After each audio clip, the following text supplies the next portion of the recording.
பயணம். மக்களை சந்திப்போம், மாற்றத்தை உருவாக்குவோம். புரட்சி அன்னியாரின் புரட்சி வழியில் கேப்டனின் ரதம் யாத்திரை. மக்களை தேடி, மக்கள் தலைவி எங்கள் புரட்சி அன்னியார் சுற்றுப்பயணம். உள்ளம் தேடி இல்லம் நாடி மக்களை நேரடியாக சந்திக்க வருகிறார் தமிழகத்தின் ஜான்சி ராணி எங்கள் அன்னியார்.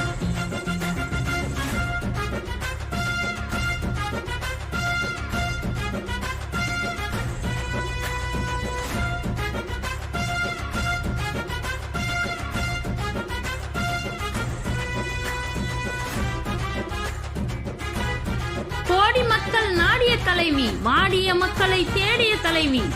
கேப்டன் லட்சியம் நிறைவேற பாடுபடும் எங்கள் தங்க தலைவியின் வழி நடப்போம். வாழ்க கேப்டன் புகழ், வளர்க தேமுதிக.